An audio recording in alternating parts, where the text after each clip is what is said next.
Hello, my name is AJ. I'm your HYPOXiX coach for today, and we have level 2.6 HYPOXiX plank. We are going to be on the ground, on the knees in a quadruped position, so please grab your mat or your pillows or Eric's pad or whatever you need underneath your knees to make that comfortable. If you're someone who cannot get to the floor because of joint restriction, totally fine. Just place your hands on a wall and follow my breathing cues, gentle squeeze of the glutes, and just follow the breath. You're going to get a ton of benefit in the endurance of the core by just connecting to your abdomen and connecting to your breath. Otherwise, let's begin. If you're working with a HYPOXiX coach and they've suggested some other kind of sets or reps or breath for you based on your assessment, you of course want to follow that because that's there to optimize your program. Otherwise, let's begin. This is a perfect starting place.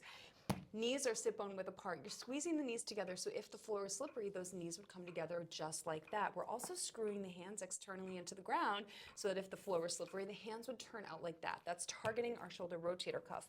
Additionally, I'm pushing my shoulder blades apart as much as I can for this particular one.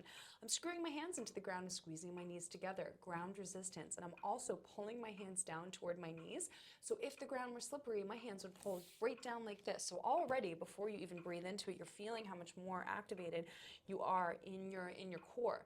Now here, I'm also going to lift my left hand off the ground today, so I'm going to continue that sensation of screwing the right hand and pulling it down toward the right knee. That's going to prevent my left rib from dropping down. I want you to imagine that there's a glass of water on your rib cage. Don't let that glass of water fall off to your left side when you lift that left hand up. Now, HYPOXiX headstands is pressing the head back into the hand, but also using the hand to traction the head up in this direction.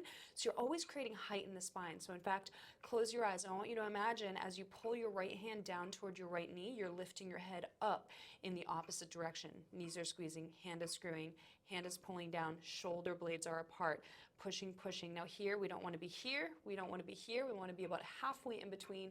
That's your neutral spine. The engaged exhale is going to help reinforce that.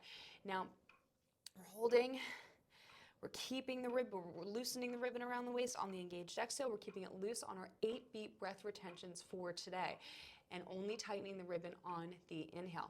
Now what's key in this exercise is that you do not move the low back and that you stay connected with your breath. If you're going to focus on 2 components to begin, start with focusing on those 2 things and then add the other layers on as you become more skilled with the exercise. You're going to close your eyes for this core exercise, interoception, finding deep connections.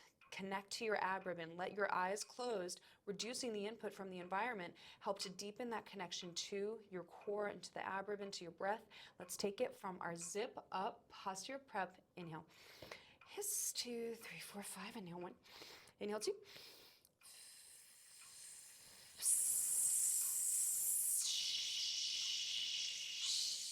Loosen your ribbon, you're holding 8, 7, 6, 5, 4, 3, 2, and 1. Fill the ribbon. Inhale.